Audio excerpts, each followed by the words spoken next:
परिचय। क्या तुम दिल्ली में यमुना नदी के किनारे गए हो? नहीं मैम। हाँ मैम, मैं एक बार गया हूँ, लेकिन मैम नदी के किनारे बहुत खराब बदबू थी और वो बहुत गंदी भी थी। हाँ गौरव, तुम बिल्कुल सही हो। यमुना इस समय भारत की सबसे अधिक प्रदूषित नदी है, लेकिन पहले ये स्वच्छ थी। किंतु अब हमारी गतिविधियों ने इसे प्रदूषित कर दिया है तथा ये गंदी दिखती है।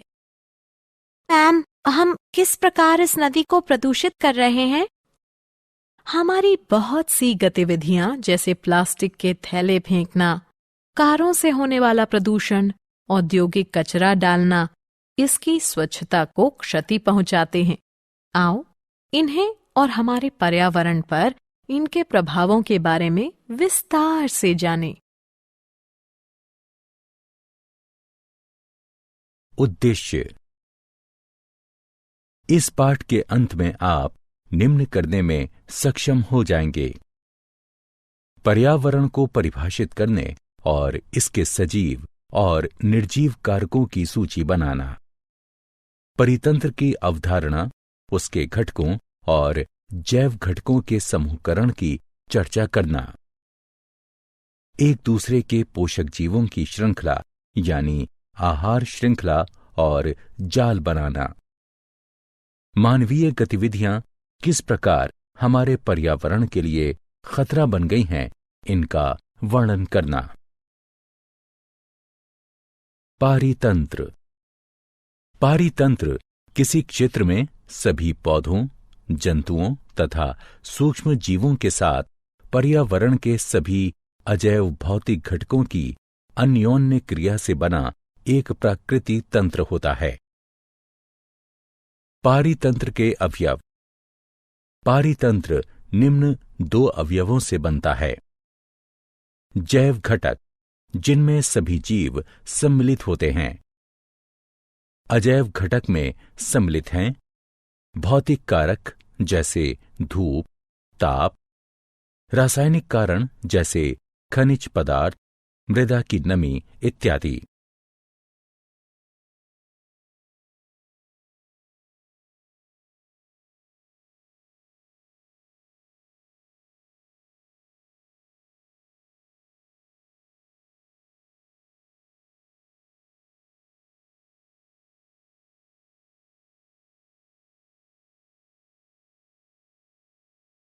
पारितंत्र के प्रकार। पारितंत्र के प्रकार। पारितंत्र के 2 प्रकार हैं: प्राकृतिक पारितंत्र, वन, रेगिस्तान, घास के मैदान, पर्वत इत्यादि।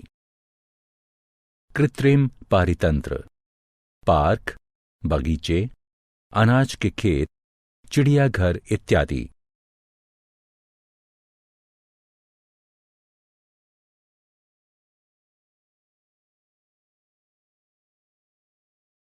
पारितंत्र के जैव घटकों का वर्गीकरण। हमारे पर्यावरण के जैव घटकों को मुख्यतः 3 समूहों में विभक्त किया जा सकता है: उत्पादक, उपभोक्ता, अपघटक। उत्पादक ऐसे जीव जैसे पौधे होते हैं जो अकार्बनिक यौगिकों से कार्बनिक यौगिक का उत्पादन करते हैं। उपभोक्ता ऐसे जीव होते हैं जो दूसरे जीवों से पोषक पदार्थ ग्रहण करते हैं। अपघटक सूक्ष्म जीव होते हैं जो मृत पौधों एवं जंतुओं का अपघटन करते हैं। वे मृदा में उपस्थित जटिल कार्बनिक पदार्थों का सरल अकार्बनिक पदार्थों में अपमार्जन करते हैं, जिनका पौधों द्वारा पुनः प्रयोग होता है।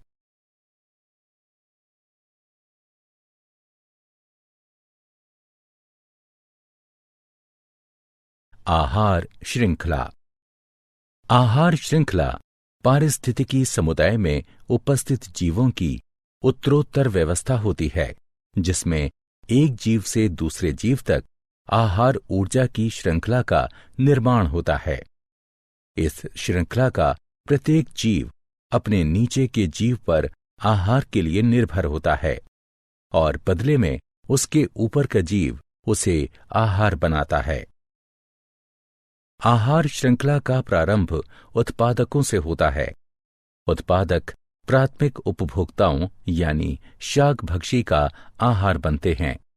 वे द्वितीय उपभोक्ता यानी मांसभक्षी का आहार बनते हैं और उनमें से कुछ तृतीय उपभोक्ता यानी श्रृंखला में सबसे ऊपर स्थित मांसभक्षी का आहार बनते हैं।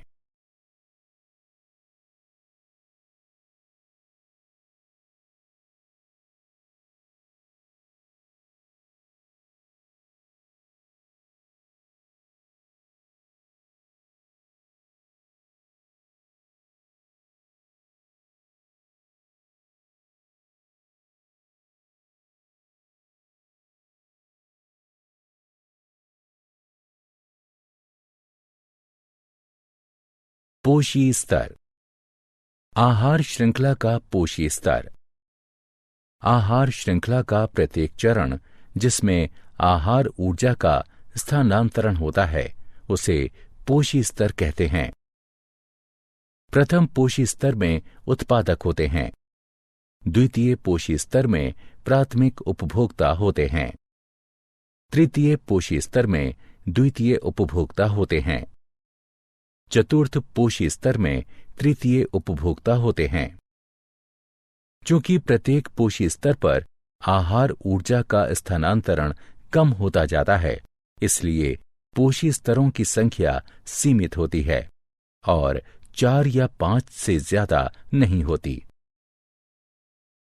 पोषी स्तर।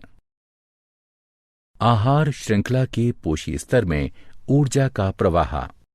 हरे पौधे यानी उत्पादक उनकी पत्तियों पर पड़ने वाली सौर ऊर्जा का 1% ग्रहण करते हैं और प्रकाश संश्लेषण के दौरान उसे आहार ऊर्जा के रूप में संचित करते हैं।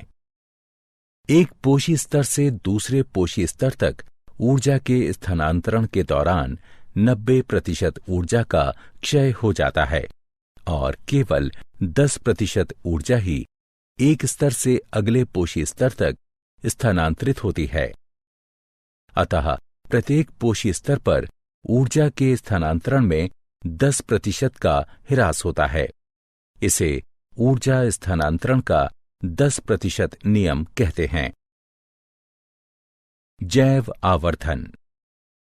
हानिकारक रसायन जैसे कीटनाशक तथा पीड़कनाशक जिनका प्रयोग फसलों को कीटों और पीड़कों से बचाने के लिए किया जाता है, उनको पौधे अवशोषित कर लेते हैं और ये आहार श्रृंखला में प्रवेश कर जाते हैं।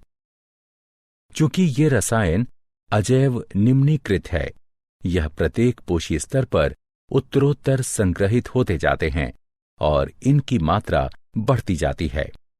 क्योंकि किसी भी आहार श्रृंखला में मनुष्य शीर्षस्थ है, अतः हमारे शरीर में यह रसायन सर्वाधिक मात्रा में संचित हो जाते हैं। ऊंचे पोषी स्तर के जीवों के शरीर में हानिकारक रसायनों की मात्रा बढ़ने को जैव आवर्धन कहते हैं। आहार जाल। पर्यावरण में उपस्थित परस्पर संबंधित विभिन्न आहार श्रृंखलाओं के जटिल तंत्र को आहार जाल कहते हैं।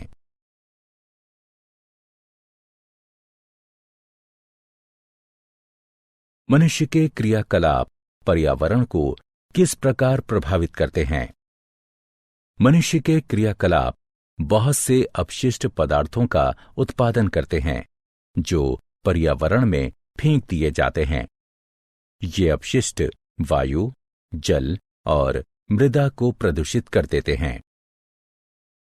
उत्पादित अपशिष्ट पदार्थ 2 प्रकार के होते हैं: जैव अपघटित अपशिष्ट, अजैव अपघटित अपशिष्ट। हम जो कचरा उत्पादित करते हैं उसका प्रबंधन हमें कैसे करना चाहिए? घरेलू अपशिष्ट को कचरा कहते हैं। कचरे के कारण वायु, जल और मृदा प्रदूषण होता है, अतः इसका सही तरीके से अपघटन होना चाहिए। कचरे के अपघटन की कुछ विधियां निम्न हैं। भूमि भराव, पुनर्चक्रण, बायोगैस और खाद का उत्पादन, कूड़ा खाद की तैयारी, भस्मीकरण, अपशिष्ट शोधन संयंत्र। वायुमंडल में ओजोन की परत का अपक्षय। वायुमंडल में ओजोन की परत का अपक्षय। ओजोन यानी O3 के अणु ऑक्सीजन के 3 परमाणुओं से बनते हैं। वायुमंडल के उच्चतर स्तर पर यूवी विकिरण के प्रभाव से ऑक्सीजन के कई अणु स्वतंत्र ऑक्सीजन परमाणुओं में बढ़ जाते हैं, जो ऑक्सीजन अणु यानी O2 के साथ संयुक्त होकर ओजोन बनाते हैं।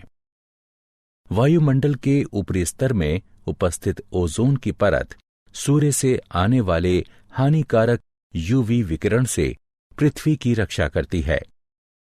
यूवी विकिरण से मनुष्यों में त्वचा का कैंसर होता है। रेफ्रिजरेटरों और अग्निशामकों में प्रयोग होने वाले क्लोरोफ्लोरोकार्बन यानी CFCS जैसे रसायनों के प्रयोग से ओजोन की परत को क्षति पहुंच रही है। अतः ओजोन की परत की रक्षा करने के लिए CFCS का प्रयोग अब कम किया जा रहा है। क्या आप जानते हैं, ओजोन परत को क्षति पहुंचाने वाले पदार्थों पर 1987 में मॉन्ट्रियल संधि हुई थी। ये एक ऐसी संधि है जिसके अंतर्गत ओजोन की परत को क्षति पहुंचाने वाले पदार्थों के वैश्विक उत्पादन, उपभोग और उत्सर्जन में कमी आई है। सारांश। आइए हमने जो कुछ सीखा है उसे संक्षेप में दोहराएं। एक पारितंत्र में जैव और अजैव घटकों की अन्योन्य क्रिया शामिल होती है। पारितंत्र के जैव घटकों में उत्पादक, उपभोक्ता और अपघटक शामिल होते हैं। विभिन्न जैव स्तरों में शामिल जीवों की श्रृंखला आहार श्रृंखला का निर्माण करती है। एक पोषी स्तर से दूसरे पोषी स्तर तक जाने में ऊर्जा का सतत क्षय होता है। उत्पन्न होने वाले अपशिष्ट पदार्थों को जैव अपघटित अपशिष्ट और अजैव अपघटित अपशिष्ट में वर्गीकृत किया जाता है। क्लोरोफ्लोरोकार्बन रसायनों के प्रयोग से ओजोन की परत को क्षति पहुंचती है।